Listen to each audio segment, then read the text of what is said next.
for day number 2 for Call of Duty Black Ops 2 multiplayer. My God, what an amazing day and a half it's been, hasn't it? Absolutely. Now this is day 2 of Gamescom, but it's actually day 1 of the actual gaming fans coming in. So consumers are in here today, the true gaming fans, and as you can see, we've got loads of them behind us here, and all around this booth tonight, it's community night. And you're looking at home probably saying, you know, I'm not there, how can I participate? Got you covered there. Hit Twitter. The hashtag is Black Ops 2 MP. That's Black Ops, the number 2 MP. We're going to be going through your Twitter questions, and I'm going to get Dave Vonderhaar, the game designer himself, right here to answer your questions. But first, we had a celebrity stop by the booth, so check this out. Got him. Come on. Oh man, it's incredible. You know, I'm a big first-person shooter, fan, so Call of Duty is one of my favorite titles, and Black Ops 2 is the I did good. I like the Mercenary, the AR-15s, and the Scar. It's crazy. Exhibit, you know Exhibit. Yeah, I do. He's a good friend of mine, yeah, from back in the hood in Aberdeen. We have got a full hour of excitement for you planned, so we are going to get started right now. Graham, why don't you get over there, assume your position, and let's get gaming. Absolutely. I'm going to walk you over to the pit where all the live multiplayer gaming will be happening tonight. Don't forget, get your questions in, but we'll also be streaming a ton of live Black Ops 2 multiplayer, featuring our pro players again. We have subbed in one team tonight, so we'll talk about that in a little while. But as you can see, the booth is stacked tonight. Let's look at the guys over here waiting to get hands on with Black Ops 2. How you doing, everyone? Oh, come on. They're too busy watching all the gameplay. So yeah, we're in a live environment. These guys are actually queuing to play the game. They will be coming in halfway through the stream, so you will see some movement around. They're getting hands-on for the first time, trying out all those new features. We've got the pro players over here, and I am delighted to say that we also have a man whose words are like RCXDs exploding in your ear. He is the voice of Call of Duty, is Mike Castro-Rafael. How are you, Mike? I'm great, AC. How are you, man? Good, I'm very well. So last night we saw some explosive competition. Great way to kick off a week of live streaming. What were the highlights for you? I think it was that multi-team deathmatch. That's probably the biggest highlight, where we had Team Envious coming out on top by 1 kill, and it was so close at the very end. It was almost a draw. I think that was probably the biggest highlight. Probably looking to make some more of those today. I've got lots more live multiplayer tonight. We've actually subbed in a team. So the German guys that were playing last night are sitting on the bench tonight, and we brought in a team of females from Germany. So how much do you know about these guys? I don't know much about the ladies, but I got a chance to speak to them. They actually play competitively on a German ladder, and they'll probably be able to hold their own. We'll see. Okay, so that's the Vivacious ladies. Look out for them. I think we'll be getting going a little bit later with some team deathmatch, but in the meantime, we'll hand back over to Major. Thank you, AC. We got a lot to go over for the next hour, so who is the best person to tell us about some of the game modes and the maps that we're going to see tonight than Mr. David Vonderhaar himself. David?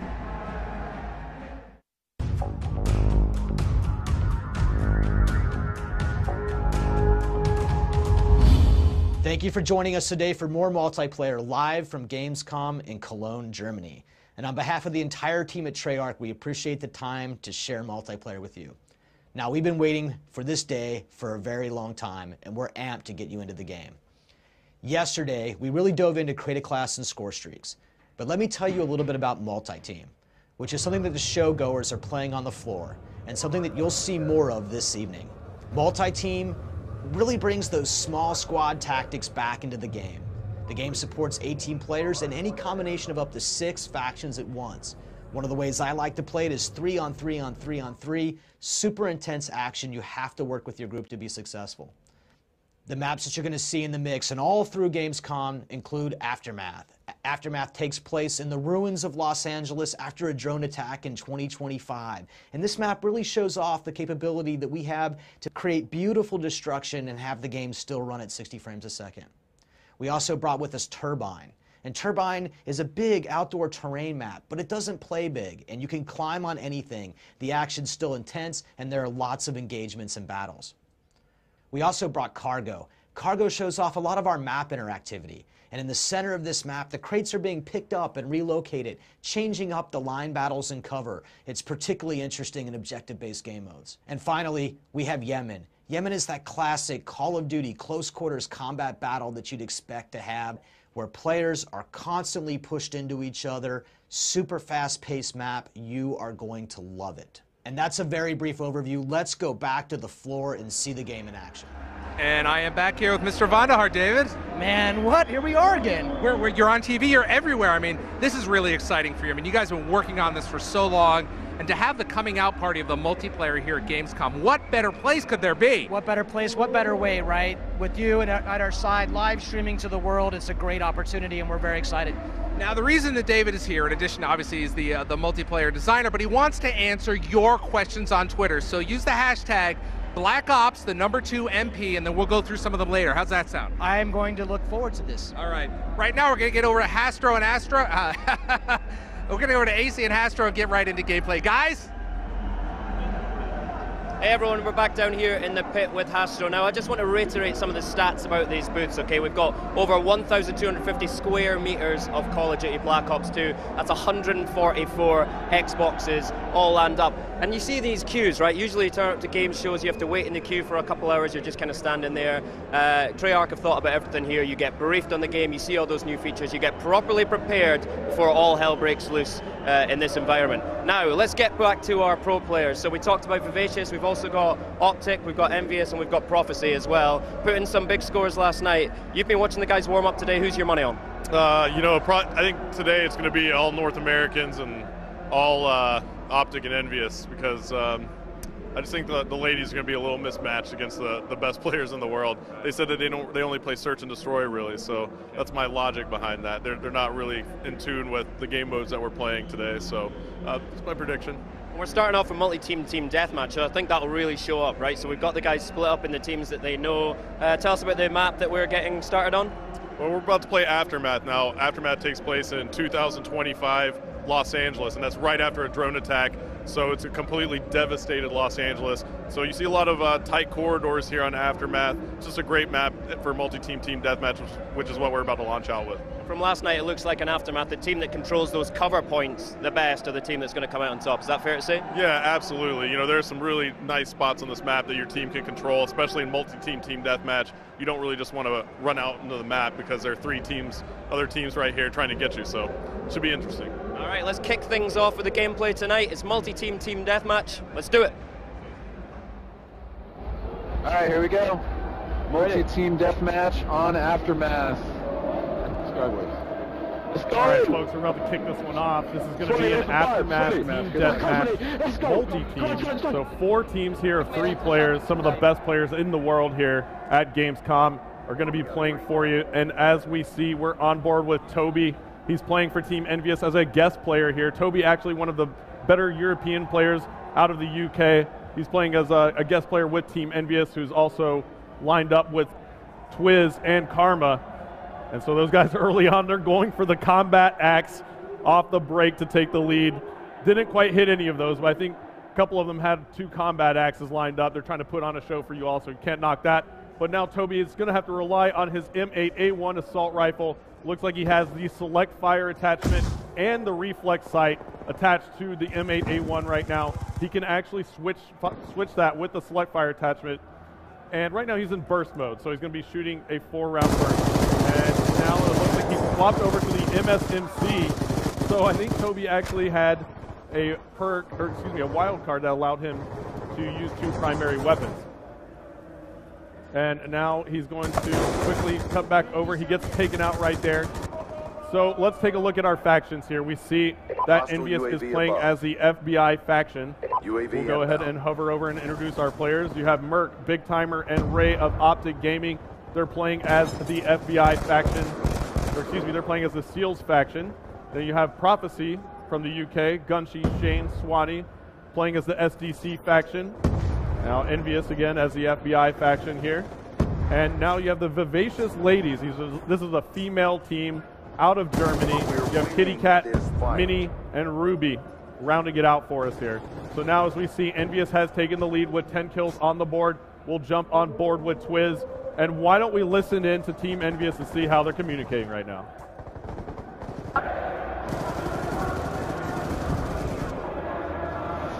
Merc sniping in above the bar or whatever. Shocked in the middle. You got him.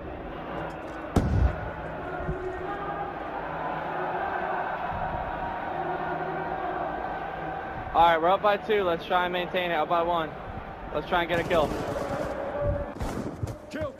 Twiz just went down, but we did hear him have quite a bit of banter right there with his teammates. So looks like Twiz still doing pretty well here. We'll take a look at the scoreboard. He is now 8-4. He is the high scorer in the game at the moment, followed up by Karma, his teammate. But it looks like Optic Gaming has now managed to tie it up.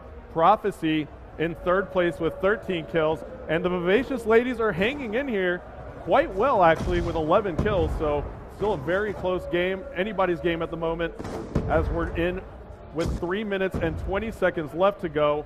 Twiz spawning back in now. Let's see where he's located here on the overhead map. And you know what? Actually, I'm going to go ahead and use this feature. This is something that's new here. We actually have in Concaster mode a way to change the map icon colors. So that's something I'll let you all take a look here in multi-team. Traditionally, you have red and green triangles. We'll just go ahead and swap that over here. And now we can designate between our teams as we see Twiz spawning back in now. And we'll take a look here at Twiz as he comes back through. And it looks like Twiz is going to go ahead and throw out a couple more of those combat axes. I haven't seen him connect yet. Looks like he's going to pull out that secondary now, see if he can pick up this kill. Looks like there's another team right behind trying to pick up that kill as well. So Twiz getting that kill robbed by one of our other teams. Why don't we hop on board with another player here? We'll go ahead and jump on board with Optic. Rambo is on a 3-kill streak, and we just jinxed him. That always happens. Ray goes down. So Optic Ray rocking the MSMC. That's a submachine gun. And it looks like he's going to be powering through the middle of the map right here. Was trying to get a reload right there, but he got taken out by Gunshi of Team Prophecy. As we take a look at the scoreboard, we see that Optic Gaming has now taken the lead by 2 kills. Followed up by Team Envious and Prophecy in 3rd. 1 minute and 50 seconds left to go. If you're just tuning in, this is multi-team team deathmatch live from Cologne, Germany at Gamescom 2012. An amazing place and such an amazing event. I'm having a great time out here. Let's see here. We're on board with Ray still. And it looks like Envious has now taken the lead, powered by kill streaks from Toby and Karma. We'll jump on board with Karma, who still has that kill streak going, and he's about to get an RCXD on that score streak meter, but he gets taken out. And that was going to be crucial. That RCXD could have picked somebody up at the last moment here in this game. Yesterday we saw some really tight matches in multi-team. And now Optic has tied the lead once again. And we see Karma off spawn again. He's nowhere near the action at the moment. So we'll swap on board with Toby. So Toby picking up a kill right there to help Envious keep this lead. 4 kills is now the lead for Team Envious. 45 seconds left to go as Toby gets taken out. We'll swap on board over here. We're on board with Twiz as they try to maintain this lead. The M8A1 is the weapon of choice right now for Twiz as he runs into 3 players, takes out 1, and gets smoked from the side. Gunshi picking up a huge 3-piece in the kill feed right now. Prophecy now passing up Optic Gaming, and they're only a couple kills off. We're on board with Prophecy now. Gunshi is on a tear. He certainly wants this. 20 seconds left to go. Can he pick up 1 there? Yes, he does with the R870. Prophecy making a case. 15 seconds left now. They're only down by 1. Now Gunshi ties it up. Clutch play by Gunshi now. Envious takes the lead by 2 now. So Envious trying to close it out. Gunshi trying to pick up the kills. Prophecy ties the game, and Gunshi wins it. No, it's a tie. Envious and Prophecy pick up 1 kill in the last split second. What an epic game that was. Gunshi just went on a massive tear for his team, but Envious managed to hold on at the very last second, and they end in a draw 47-47 here from Cologne, Germany. What a game. Amazing stuff there. Prophecy starting strong, going through a bit of a lull there at the end and going on a proper streak at the end. Yeah, it's amazing action. What did you think was the turning point there? I think it was all Gunshi off Team Prophecy. I mean, the guy is a monster. He's monstrous. He finished 2nd at Call of Duty XP. He's just been such a great player throughout the years of Call of Duty, and he made all the difference right there. He went on a tear. And Optic are the team on the hot streak, right? For the last, year? But, you know, it looks like the other teams are really catching them up tonight. Yeah, absolutely. So Envious and Prophecy are having a great showing, as you just saw in that match. Optic was right in there until the very end, just kind of ended up not in their favor. So, yeah, Optic's been solid all the way through, and we're here for a couple more days as well. We're going to have plenty of action. Yeah, that's right. There's plenty of time to redress that balance. And in fact, there's a chance right now. We're going to go back into multi-team TDM. We're switching over to Cargo. So again, tell us what to watch out for with this map. So Cargo is such a great level for competitive play. It's essentially a smaller map, smaller size map, medium size, but it plays really fast. And there are a lot of tight corridors around the outside, but then there's this huge open space in the middle. There's an interacting animation there with the crates moving up and down, and it can change the point of view for players on top of the crates. So it's just a great map to play here. It's a great competitive map, and you'll see that here in multi-team TDM. It's a brave player that drops into that central section, and watch out for the action up in the office as well. That's what it always hots up. All right, let's get right back into it. All right, here we go. We're going, guys. Wow, what a game that was. That last round was just absolutely phenomenal. Envious had it, and then Prophecy's gun, she just went on a huge tear. I'm still blown away by that performance. Great job by him to bring his team back in. And now we're on board with Prophecy. Let's see if they can actually get an early lead here. We'll see where they're spawning. You can see Prophecy on the right side of your screen. We're on board with Shane. Shane now with the MSMC. He's got the iron sights on that. Spots a player right off the bat there on the outside of the map. He's got a little bit of a support from his teammate. And now Shane is going to run into some action here. As he turns the corner, nice jump shot right there. But he gets taken out by Karma of Team Envious, who got the knife on him. And now we see here that Optic has taken the early lead, followed by Prophecy and Envious. And while we jump on board with the ladies, Minnie for Vivacious Ladies is on a 2-kill streak as she picks up a kill right there on Swanee. So the ladies are actually now in second place, pulling it together. We're still on board with Minnie. And Minnie gets taken out off spawn, now on board with Ruby as they try to hang on here. Ruby taking out Twiz right there. She's packing the Scar H assault rifle, as well as a shock charge and some C4. Interesting choices on the class there. And the ladies are still in second place here. So Vivacious Ladies in second with 8 kills. And as Ruby tries to climb the crate, she runs into Swanee, who takes her out. And now we see that Optic Gaming is still in the lead with 12 kills. Mainly in part by Optic Merc. Optic Merc with 5 kills now. And here comes the Hellstorm missile from Merc as he fires it in, bursts it right into Gunshi and takes him out. So the R870 still the choice here for Merc. The shotgun with the laser sight attachment. That laser sight gives him increased hip fire. Here in Black Ops 2, the only way to modify the statistics and attributes of your weapon are to add attachments. So that laser sight increases the hip fire. And you see Merc being a very, very sneaky player here. Knows that there's a player coming up the stairs and then comes back to take out Shane. What a great job by Merc there. Great heads up play. Increasing the lead for Optic to 6 now. And now Merc is calling in a care package there. And he got challenged by Swanee. He just gave Swanee the just nasty business with that R870. And that care package has dropped down. And it looks like he's going to have a copter coming in. It's going to be a stealth helicopter. And he's going to go ahead and place that on the map with his data pack. And now Optic has extended their lead to 7 kills. As we take a look here, looks like Prophecy making another run, however, all on kill streaks. And we're going to swap on board with Swanee. Swanee gets taken out now by Karma off Envious. And Swanee is using the target finder here with an LMG. Interesting choice. We've got to appreciate what he's doing here. He's got lots of rounds, and it looks like Merc's copter just took him out. And now Swanee with a jumping shot, beautifully done right there with the LMG. Dove to prone kind of, and did it manually by just kind of sprinting, jumping, and going prone. Now the Dolphin Dive is back in Black Ops 2. We haven't seen much of it out of our players just yet, but I'm sure we will over the next couple of days as Swanee just decided to lay down on the trigger, and it cost him right there.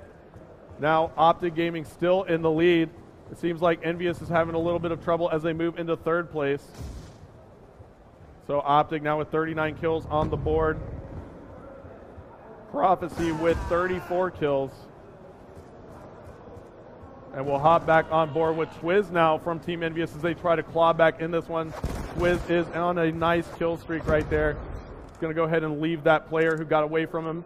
Got a few hit markers. He's going to go ahead and call in a UAV, however. And he knows Swanee is around there. Takes out Swanee. One more player beneath him. Can he get the kill? Shooting from the hip with that laser sight attachment. But no, he gets drop shot by Kitty Cat from the Vivacious Ladies. Nice job by her to get that one. And now Twiz is going to go ahead and call in a Hellstorm again. And it doesn't look like he connected with that one. A player running around moved into a crate there and got away from him. But Twiz coming back in. Let's see if he can pick up a kill here. No, he does not. Gets taken out by Shane. We'll hop back on board with our leaders, Optic Gaming. Optic Ray on a 4-kill streak now as he picks up a knife on Shane. He's known for the knifing. And as you notice right there, the knife is a little bit tougher here in Black Ops 2. It's a little more challenging. You got to make sure you're up close near your enemy. You don't quite get the lunge that you used to. It's a very nice addition here. It seems like a lot of the fans out there really kind of like this feature now, that the fact that the knife doesn't lunge as far. It was quite frustrating, you know, at moments, could be. Just such an integral part of the game, and now it's just a little bit tougher for you. We're winning this fight. So Ray moving in here into the office. Optic still in the lead, but Prophecy again is starting to come on late. 50 seconds left to go. They're only down by 4. Ray picking up a kill right there on Karma of Envious. And why don't we hop on board with Prophecy and see what they can do. I'm going to jump on board with Gunshi because he tends to go on that huge tear at the end of games. 35 seconds left to go. Gunshi with the shotgun still. And there you go. Gunshi picking up a kill. They're down by 5 now. 30 seconds left to go as Optic is trying to close this one out. Up by 5 kills. Now 25 seconds left to go.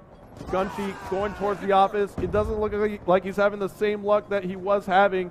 We'll jump back on board with Optic Ray here on a 4-kill streak. And it looks like Optic working together, moving together as a team. 10 seconds left to go. I surely can't see Prophecy coming back at this point. And it is going to be Optic Gaming who takes this one. Ray with the MSMC for the final kill. And Optic Gaming hyped up here in Cologne, Germany. Big timer up on his seat, giving the crowd a little bit of love as they give him a cheer. And see Optic Ray taking out, looks like one of the Prophecy players, I believe, for that final kill. 65 kills on the board. Prophecy with 57. Fantastic stuff there. I mean, I got to tell you, you've been watching the Call of Duty Black Ops 2, some of the multiplayer. Now, some of the brand new features in here are around codcasting, which allows you at home to basically do what Hastro was doing. So right now we're going to hear from Mr. Vandahar and Hastro all about some of those brand new features coming to you November 13th.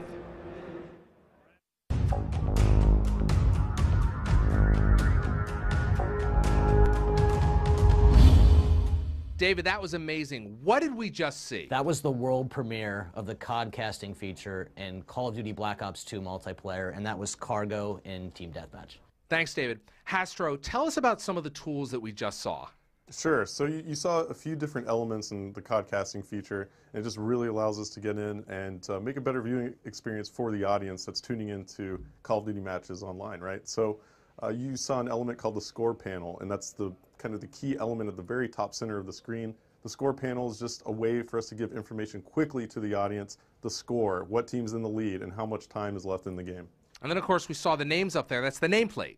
Yeah, the nameplate essentially is our way of giving the player a jersey and a number, right? A name on the back of the jersey. We're in a first-person POV in Call of Duty Black Ops 2, so we want to be able to identify the player and who you're watching, so that's what the nameplate does. Now, that's all great, but viewers really want to see the map. Tell us about the map. Yeah, the map overhead is a really important piece of information for the audience. So the audience wants to see where the teams are set up, where are they located on the map, where are the engagements about to occur. And also for the commentators, it's a great tool because the commentator can kind of switch players after a player dies and bring you right back into the action faster. Now, this is really exciting. It's almost like watching a TV show, picture in picture. Yeah, now the picture-in-picture mode is just really robust, a lot of features there, but essentially you're able to see what the kill streak is for each certain player. If a player is just on a tear, he's got 10 kills in a row, you'll be able to see that in the right-hand column. Also, we have an objective column, so any player who's playing an objective in real time, you're going to be able to see live when that player is playing an objective, and it's going to identify that that player is in fact on the objective. Are there a lot of options that we can tweak? Well, we actually have elements of the HUD that are removable, and you can actually customize the HUD for the viewer, and you can actually go in and, let's say an esports league or a big tournament wants to put in their own graphics, so you can remove a piece of the HUD, and we can actually fully customize that for the viewing experience. So you can completely wipe it, put in the mini-map, take it away, different things like that. It's just very, very robust, and essentially that's what makes up codcasting. Now, one of the really neat features is Listen In, where we can actually hear the players, right? Yeah, the Listen In feature in codcasting mode is actually my favorite feature. It really allows us to take the audience and put them into the huddle with the players. So you really get a sense for just how much their communication separates them from other teams in competitive play. The best professional teams in the world have top-notch communication, and it's crucial to them winning a game. So we get to feel what they're feeling, what they're strategizing, and just hear the overall just lingo between the players, and it's just really an exciting tool. It's just such a great deal of information that the audience is going to be empowered with now. In Black Ops 2, the commentators have all the right to make the viewing experience as customized to the viewer and the audience as possible. So, you know, for me personally as a commentator, I want to make the viewing experience as fun as possible for the audience, and I'm able to do that with Codcaster mode, but more importantly, I'm able to make sure that we don't miss those epic moments in the battles that may have gotten lost in the past. You know, these just crucial moments that change the face of the game, and what essentially determines outcomes of matches. We're able to make sure that we capture all of that. Thanks, Hastro. David, I want to talk to you about some of these features. What was it like implementing some of these features? Yeah, so there's really a couple of really key pillars to the entirety of the esports and competitive agenda for us. Black Ops 2 has a league play feature. This is a sport. It's how you make Call of Duty multiplayer a sport, and we actually use skill-based matchmaking to put players in the right brackets. Competition is fun at any level, pro players and average players alike. We also have to make it fun to watch, fun to spectate. That's what codcasting does. So that's why that feature is so important, have that production around that sport. And then finally, we need a way to give that sport or broadcast it to the world, and we do that with a feature we call live streaming. You're now putting basically, you know, thousands of dollars of tools into the hands of the community. That's got to be really exciting. You're expecting to see a lot of great stuff out of them. Yes. Right? Yeah, it's actually really important for us to put as many tools as we can. We really like to make sure that we give the player the ability to customize the experience, whether they're playing the game, whether they're watching the game. In fact, Larry, you can even go back through the theater feature later, pick up those games, and then codcast them later. It's really cool. The team at Treyarch has got to be excited about the work that they've done around this. They've always really enjoyed the community, but this takes it to a different level. We're going to keep going. We're pretty engaged with the community all the time. They're very passionate people. They have a lot to say about the game, and it's really fun to take their ideas, mold them into the context and structure what the game's supposed to be like, and then bring them right back to the players. Thanks, David. Any final words? Sure. I mean, you know, I've just been blown away by how dedicated the team at Treyarch has been to making this experience for the players as best as it can be and giving them as much customization that they can have. It's just mind-blowing how dedicated they are to their community and how well they treat their fans and the players that play the game. So I think that's something that, you know, all of the Black Ops 2 players out there when they get the game are going to realize pretty quickly. Thank you, Hastro. Any final words? We're really excited to put this game in players' hands. And when you get there and you get your hands on it, I want you to tell us what you're thinking about it, how it's working for you. Feed right back to us so we can continue to make and improve our games for you. There you go, and we are back. It's the Vaughn and Major show. Vaughn, welcome back. Thank you. I like this show. We should do this more often. We should. Listen, first of all, great shirt. I love what you got going. Can we get a close-up of this shirt? He's internet nerd famous. And why Black Ops 2 multiplayer? We're going to talk about it right now. If you sent your hashtag, if you use the hashtag Black Ops 2 MP, we are going to answer your questions. We've got a few of them right here. You ready to jump in? Let's do this. All right, now the first one is actually not attributed to one specific person because we've seen it all over the place.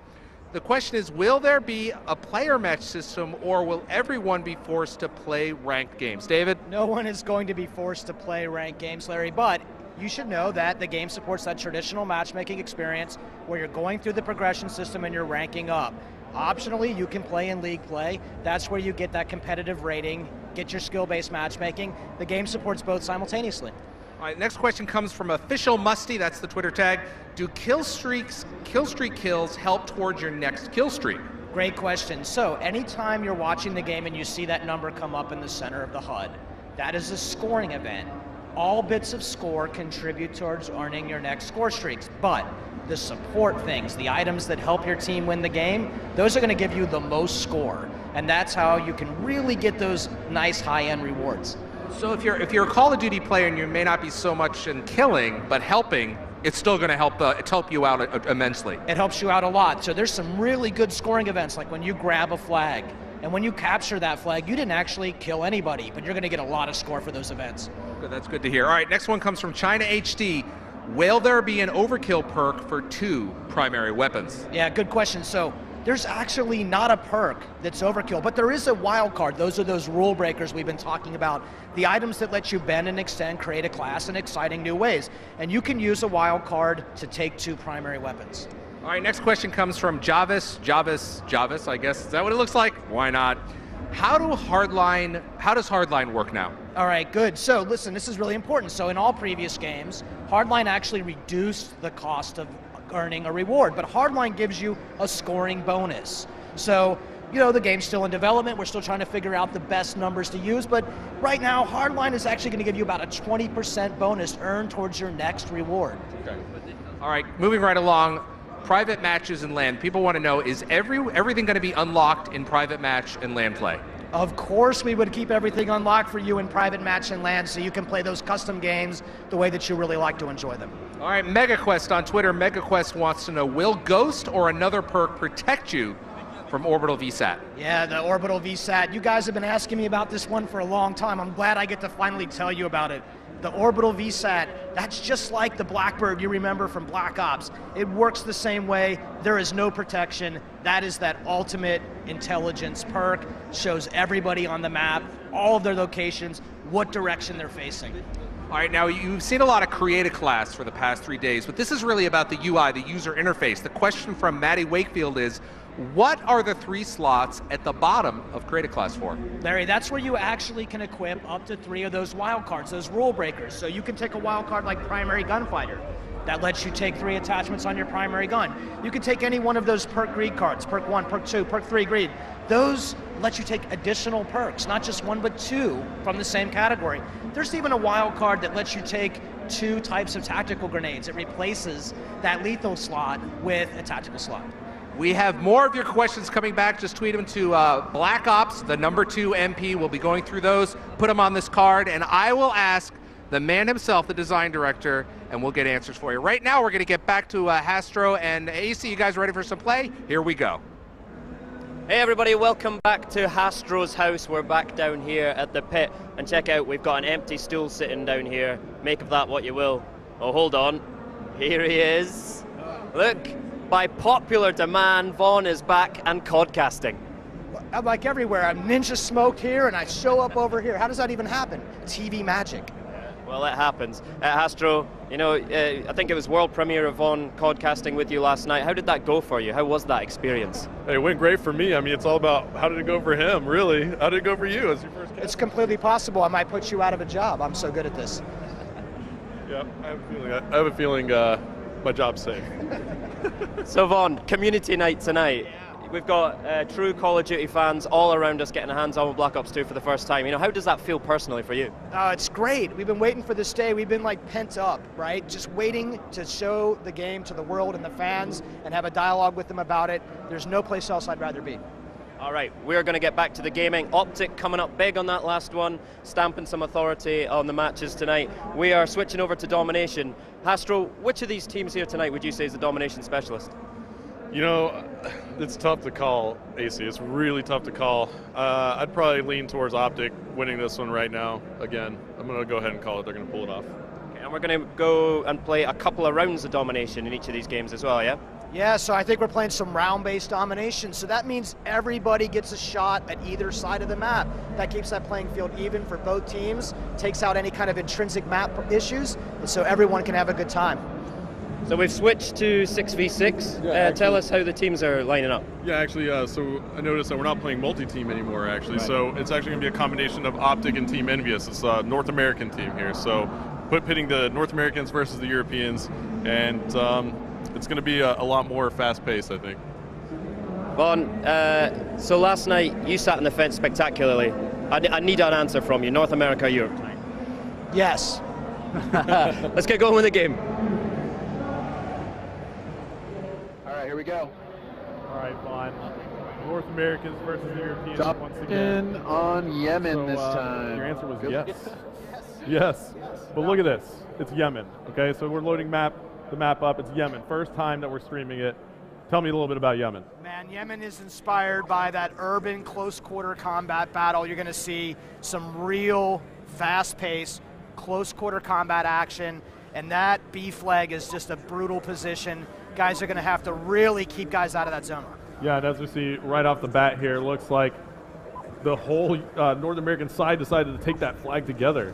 And usually sometimes you'll see that teams go ahead and push up towards that B flag, but they all jumped on it to get it quickly. And now you see them making moves. We're on board with Toby. And Toby gets taken out right there. We'll swap over, and we're now on board with Twiz, who's flanking around here. Twiz with the MSMC, and he's got the laser sight attachment. Tell me a little bit about that. That laser sight is how you can get that increased hipfire accuracy on for these players. Got it. Yep. So that is Twiz picking up the kill right there. And he's going to go and hang tight as the North Americans are controlling 2 flags now. They have taken B, and Merc is on a tear right now. He just called in. It looked like a hellstorm, and it picked up a double. And now he has the SMR. So that is actually a semi-automatic rifle, right? Right, he's got this thing customized up in all sorts of ways, so he's using that select fire switch to change up whether he's bursting or auto. Got it. So looks like he's doing some work with it right now. As a Ruby jumps around the corner, he gets taken out there, and now it looks like Merc's going to be calling in a care package. We'll stay on board with him and see what lands. 26-13 now as the North Americans are up. And it looks like that care package is coming down, and Merc turns right there and takes out Gunshi. Just gave Gunshi a little bit of the business, and that care package just came through.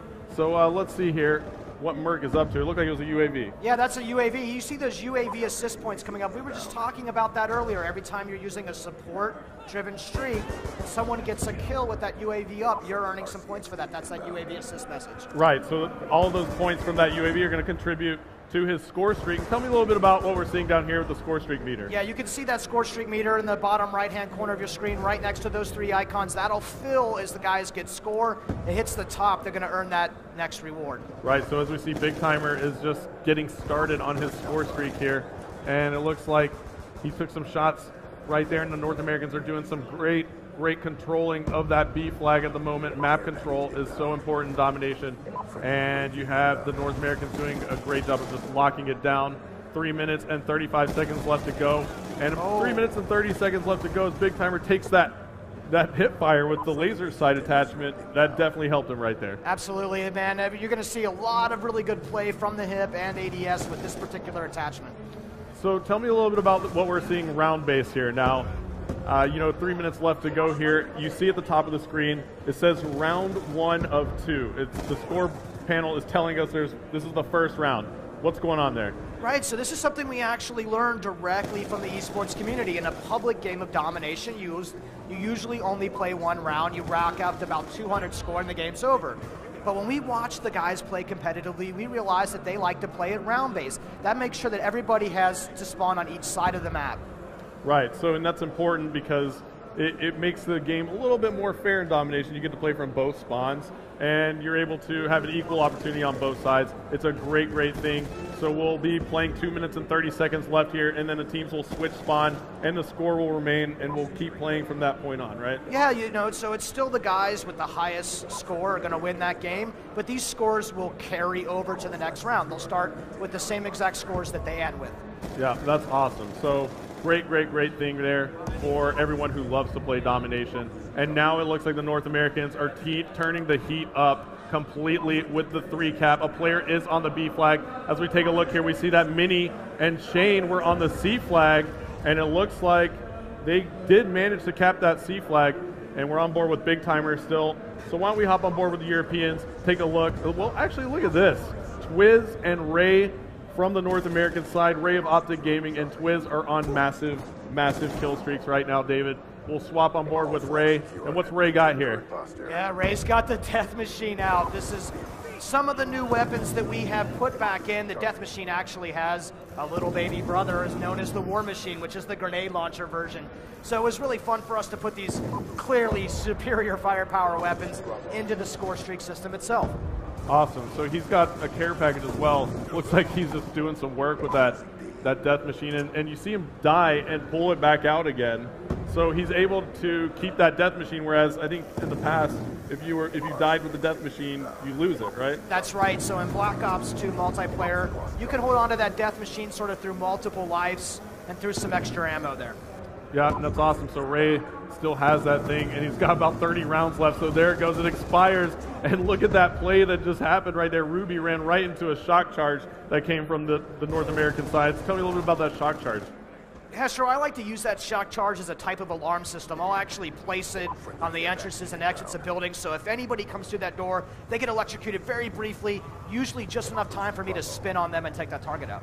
Awesome. Well, look at this, 135 to 50, and you have about 30 seconds left to go. So we're getting to that point where this round is going to end and we're going to start back over. So the score was going to carry over. I'm just really excited for people to be able to check that out. And we'll take one more look here at the picture-in-picture. You see some players hopping on the flag, trying to play the objective near the end of the game. We'll take a look at the scoreboard as well. You see that Ray of Optic is on a tear. Huge, huge, huge game for him. 28-6 with 10 defends and 4 captures. And then you see Karma backing him up at 23-9. The North Americans are going massive at the moment. So a huge, huge game for the North Americans against the Europeans. All right, this next round's going to start immediately, guys. We're going to go right over into the next round of this game. Right after this round ending kill cam, we'll spin over. The guys will flip the spawns, as we say. Yeah. And then we'll start right again. All right, so here you go. We're switching sides. A little bit of halftime, good breather. All right, and then right back into it. Now look, Hester, right at the top of the screen, you can see A, B, and C. That's because they're neutral. And as soon as someone jumps on the flag, it flips over to the team that has that particular flag. And that's so great. So right now we see that the B flag is getting taken. Why don't we swap back over and see who is near that flag? And it looks like it's a battle for control of that B flag right now. And it is just chaos here on the map, looking great. Players are making moves. You just saw 2 players get taken out in the street right there, headed towards that B flag. So this is just basically a feel it out type of moment here, isn't it? I'm really excited by the way these players will actually position and set up. They will not be in a hurry to grab the B flag until they feel like they can really lock it down. Look at Big Timer moving up beyond the flag radius so he can try to lock that position in really well. Yeah, and now we see that Karma is actually pushing up on that right flank, but he does get taken out right there. And now you see some players hovering over that B flag. Let's hop on board with Merc. There he is, taking the B flag with some help of his teammates. And there you have it. The North Americans do control the B flag now. So they have C and B in that 2 flag setup that's always so crucial. And tell me a little bit more about Yemen here as we're watching it. You see a lot of tight corridors here, and tell me a little bit about the design of this map. Yeah, so we worked on this map really early on, and we wanted to make sure that we definitely brought that classic urban street fight that players love, make sure it was still available in Call of Duty Black Ops 2 as well. And this is why you see this such fast-paced action here. Look at the kill feed just spinning the entire time. Absolutely, and that's something players love in Call of Duty is just non-stop engagement, and that's what you get here on Yemen. And especially with domination on this map, it's just non-stop. And you take a look at the map here overhead, you just see constant movement from the players, right? And it's just a great thing to watch. I actually love this view right here, just watching the triangles moving around the map. I'm always fascinated by the line battles these guys have. They will set up and just try to deal with the threats coming in on them. And in this view, we can see which guys are firing, and you can get a really good idea. Look at Merc coming around from the side, going for a flank. Yeah, and absolutely. We even saw the care package just get dropped right there for the North Americans, back on the C flag in a safe area. So, I mean, it's just a beautiful thing. We can actually take a look here. We see that Shane is on the A flag. Now Big Timer is on the B flag. He just ran through it. They still have control. And Ray now runs by the A flag. It looked like Ray was actually pushing for that capture. So the North Americans are now pushing this flag pretty hardcore and aggressively. And then the Europeans do manage to thwart that off. We'll jump on board with the Europeans. Why don't we hop on board with one of the ladies here? Jump on board with Kitty Cat. And we'll take a look at what she's using. She's got the MP7. And it looks like that class is pretty solid. Tell me a little bit about the suppressor attachment she has here too. That kind of comes back as an attachment. What exactly does that do for you here? Yeah, of course, we would bring back fan favorite attachments like the suppressor. This will keep you from appearing on the mini-map, of course. And this is really good for guys who are trying to stay low off that radar, of course. Yep. So as we see here, we actually see the perks now coming up. It looks like we got that off the spawn. Why don't we take a look at some of the perks here that players are using? And there you go. Looks like Kitty Cat is using Hardline Scavenger and Dead Silence. And why don't we flop around? Let's see if we can find some of those multi-combo, perk additions. There you go. Yeah. So here you have it. Tell me a little bit about this, David. Yeah, so Karma's definitely running perk 2 greed, so he can have both extreme conditioning and dexterity, and with lightweight. This is a guy who clearly wants to move as fast as possible and be as nimble as possible. Yeah, absolutely. So lightweight is going to increase his movement speed. Extreme conditioning is going to allow him to run a little bit farther and longer, and dexterity is actually going to let him swap weapons faster, climb ladders faster, climb objects faster. So he's definitely going for speed here. And, that's the great thing about this is that you're able to customize those perks in your classes to be what you want to be as a player, and that's you in Black Ops 2. It's actually, the very good definition of what the pick 10 and the wildcard system is actually about in the first place, Astro. He can configure this way and just put his points to that particular playstyle. Yeah, and I'm excited to watch him play here. I'm going to stay on board with him. He has the R87. He's got shotgun. So he's going doubling speed so he can get close, uptight in the faces of his opponent here, and it seems to be working as Karma is 39 and 17 on the board at the moment. So he's doing some work with the shotgun, and look at that. He's going for some range here. He's got 3 hit markers. Oh no, pulling out the combat knife. But there you go. That's a perfect moment, right? Tell me what just happened right there. Yeah, so these guys are so used to being able to swap to their second weapon, but if you're going to use the pick 10 and wildcard system to stack up this way, he had to sacrifice his gun to be able to do that. So he pulls out, thinks he's going to have his pistol in hand, but no, he's got his knife. He does not have a secondary weapon equipped. Yeah, that was actually a great moment because that secondary just wasn't there. He used up all his allocation points in the pick 10 for all his other gear to make him faster. And Karma does pull out the RCXD there. That comes back in Black Ops 2. Tell me a little bit about that. There's a little RCXD running around the map still. Yeah, that's one of these things that we just felt like had to come back into the game, upgraded that model and its animation and sounds for 2025. It's just something that feels totally appropriate for this kind of game. Yeah, and you can see the score streaks that Karma has over here. He's got an RCXD. It looks like he has a UAV, counter UAV as well. So he's definitely, it's a great class. It looks like he's making that rushing class, so that makes sense. Why don't we scroll through here a little bit more? And here we go. We have another one here. This is Big Timer, who's rocking Ghost, Hardwired, Extreme Conditioning, and Dexterity. So why am I not surprised that these pro players like to be on the move and moving fast and using their pick 10 this way? Absolutely. It's just, they're going to use it. 8 seconds left to go. The North Americans have clearly been in the lead here, 273 to 133 now, and the North Americans are going to take it in this domination. And they're pumped. Let's take a look at this final kill cam. Good job, Twiz. Look at this.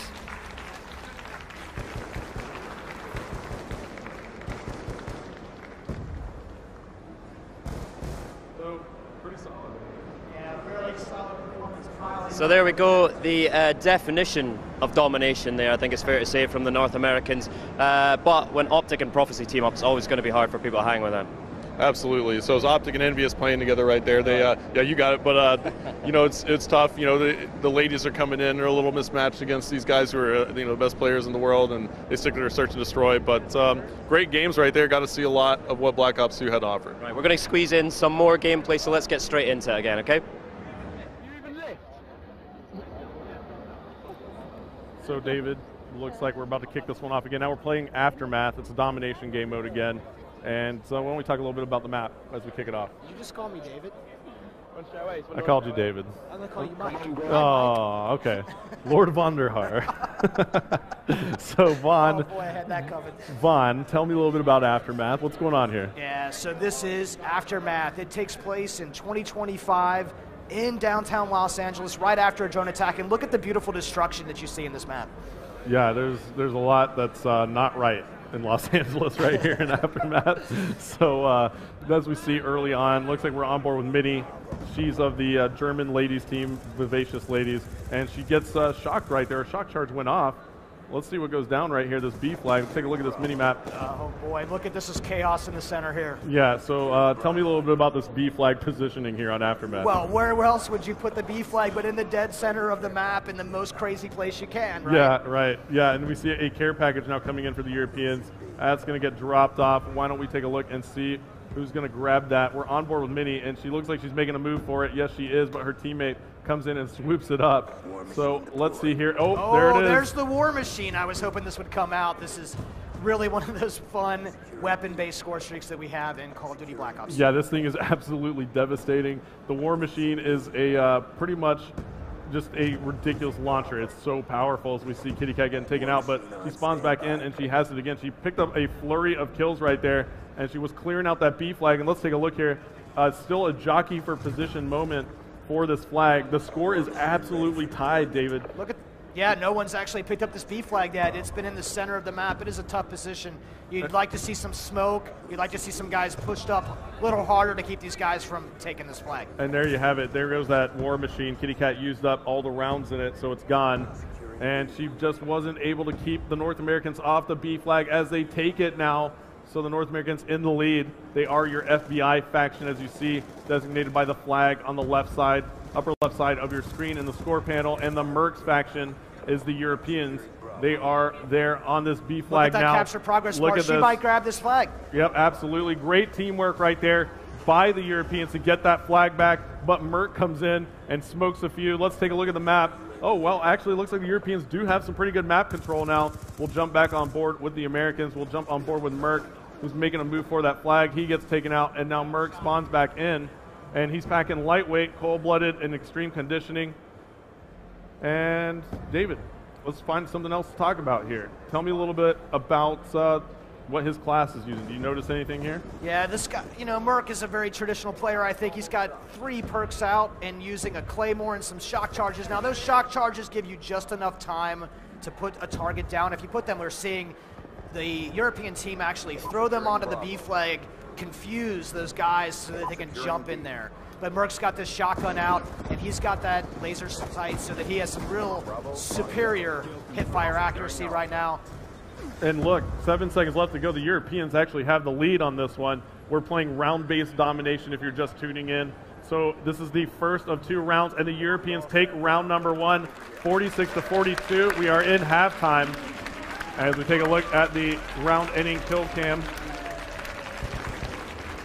It's going to be Swanee right there, putting some nice shots. Looks like he had a burst mode right there. What weapon was that? That's the best weapon in the game. No. Well, I didn't say that. Well, what was it? Tell me. The best weapon in the game. Okay, we'll leave it at that. He's going to leave it up to you to figure it out there in internet land.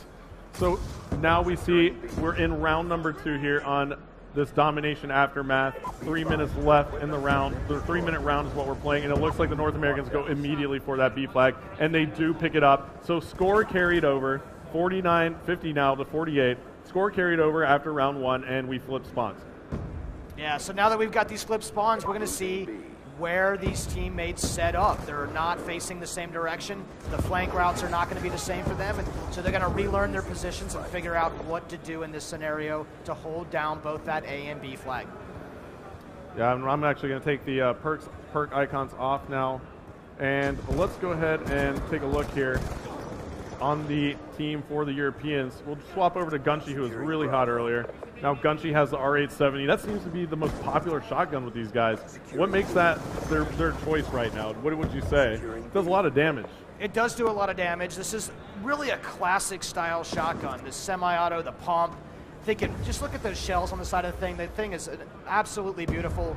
The Treyarch weapons team is some of the best in the world. You can see their work coming through right here. Yeah, absolutely. I'll scroll around. Let's take a look at some of the weapons here. So we'll just go one by one. The MSMC here. Yeah. Submachine gun. Tell me a little bit about that. Yeah, so there's all sorts of great submachine guns in Call of Duty Black Ops 2. And this MSMC is one of the favorites that we have internally. I think fans are really going to react well to it. Yeah, and it looks like this is an LMG now coming out for Shane, and he's got a crazy sight on that. What's that attached? He also has the laser sight, and he's just going ahead and hip firing. Look at that, just mowed down Ray and took David. That was just like this LMG. He's mobile with it and hip firing. How did that work out right there? He's got an LSAT, he's got it customized up with that laser sight, but also that dual band scope. Now he's got the assault shield coming out right now. So Shane has got all sorts of fun stuff going on in his classes. I'm really excited that players are going to be able to use, oh, look at that melee attack from Shane with the assault shield. Yeah, and look at this. Somebody is not knowing what's going on. It looked like it was Karma of Team Envious. 30 seconds left to go now. That was we're going to stay on board with Shane because this class is pretty epic. This is one of the great things about Pick 10 and the wild cards. You're going to see some really unique combinations that are still competitive. Yeah, and he did work with it. I mean, I have to say, I was pretty impressed. And it looks like the North Americans still have the lead here. They're up by 8 kills, or 8 points in Domination Aftermath. 10 seconds left to go. They are going to close this one out. I don't think there's enough time for the Europeans to come back, and that's going to be all she wrote. 97 points on the board. Now we'll see how it finishes. Looks like 98 to 93. Close game, but that's our final, David. That is the end of that match. That was a much closer game. Nothing is guaranteed. You've got to play strong the entire time. Absolutely. So the Europeans down just a little bit in that game mode. As you see the final kill cam, it's Ray off Optic Gaming.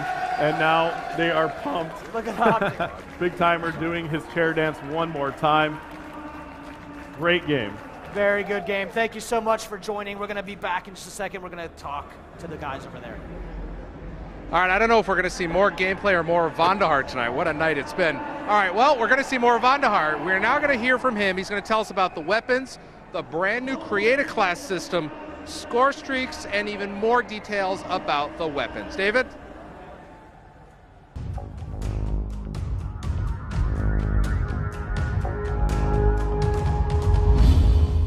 If you're just tuning in, you're seeing a lot of new features that likely require a bit of explanation. So let me give you the quick recap.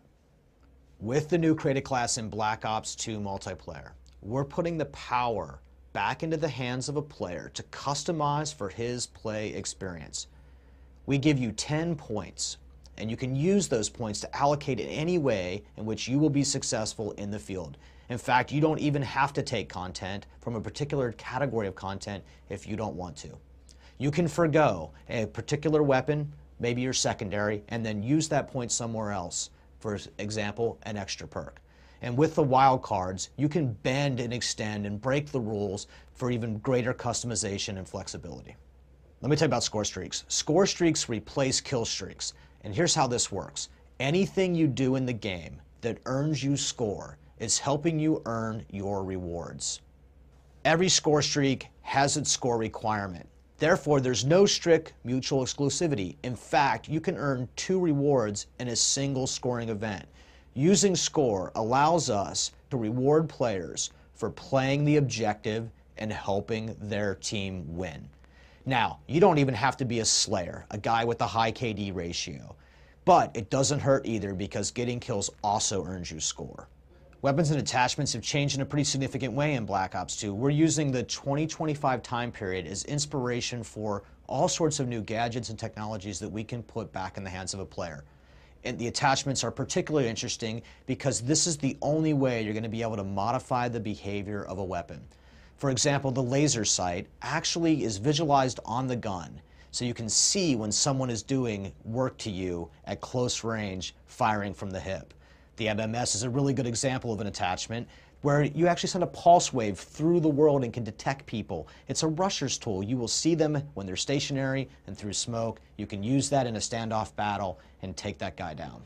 So that's a very brief overview of our core gameplay systems. And we're really excited that the guys on the show floor get to experience this right now, and the rest of you will get to experience it on November 13th. Thanks, David. Hello, David. I'm here again. How's that even possible? I don't understand this. You designed the game, you're calling the game, you're over here. How do you do it? It's magic. It's unbelievable. Well, we've got more of your questions. If you were sending them, if you're on Twitter using the hashtag BlackOps2MP, I've got them right here on the card. We're going to jump right back into them, and David's going to answer your questions. The first one, or the next one from Jay Hernandez 97, do headshots, payback, Avenger, or other medals count towards your score streak? No, in fact, they do not. Those are not scoring events. Those are medals. That's how you earn extra experience points. All right, jumping ahead. Jersey's Finest 17. Can the enemy see the red laser attachment And does it add to the accuracy of hipfire? Yeah, we saw that a lot in the game. The guys are using that attachment a lot to increase their hipfire accuracy, and you can in fact see it if you're looking carefully. It's very subtle. It's pretty subtle. Everything about the game is subtle. Really, I like that. All right, Zack attacks X, and when there's X's at the beginning of the end, you know it's real. That's a pro player. Right, pro right there, pro legit. Is there a perk or attachment that can make you reload faster? Yeah, very important thing. There are no attachments to modify the guns. I'm sorry, there are only attachments can modify the accuracy of a gun, and there can only be attachments that make you reload faster. So there is one, it's fast mags. Now that's dramatically different from the previous games. Tell us why you made that decision. It's so we can tune the guns regardless of the gameplay behavior. So when it belongs to the gun, that we can tune it independent of the gun, whereas if it's a perk, it has to be consistent across all the guns. All right, we have one more question we want to get into. Carnage615, what's the difference in the riot shield from other Call of Duty games? Call of Duty Black Ops 2 has an assault shield, and the big advantage of this is you can actually plant it into the world and use it as portable cover. So really, that's actually really significant. I think you're going to see guys form lines and use that to protect their backside when they're in a good engagement. All right. Well, we're going to get right back. Hey, Graham, why don't you come on over here? We're going to wrap up the show here. It's been a great hour. Graham, how was it? It was fun over there, wasn't it? Absolutely. It's where I love to be, seeing the gameplay happen right in front of me, and always amazing to learn from those pro players as well, right? Now, tonight was community night. Tomorrow night, things take a different slant. Why don't you talk about that? Absolutely. Tomorrow night is competition night, so we're letting those pro players off the leash, and they will be at each other's throats. You'll see and hear a lot more of those pro players. We've got player profiles as well, so it'll be really good to hear directly from those guys. Now, David, we didn't get a chance to really go through all the questions we saw on Twitter, but do you think you'll be able to answer some of them? I know you're on Twitter looking at them. I actually love answering questions from the fans, and I'm going to be answering as many questions as I can. I'll be on Twitter all night. All right, there you go. Black Ops 2 MP, that's the hashtag you want to use. Why don't you give out your Twitter tag, your Twitter handle, just in case. Oh, there it is. As if on cue, he's got it on the back of his. David Vonderhaar on Twitter, but you can follow Treyarch at Treyarch. Will be answering your questions all the time. All right, Yvonne, I think I've got a question that involves quad feeds and multiplayer reveal trailers. Is that one we can cover off tonight? Or? You can ask that question if you want. All right, well, maybe we'll hold it for tomorrow night. Okay, that's a cliffhanger right there. Yeah. The answer is yes. Yes, you can ask. It doesn't mean he'll answer it. All right, we're going to wrap it up here. Any final words for the community? Again, thank you guys so much. And without you, we would be nowhere near where we are today. We'll see you soon.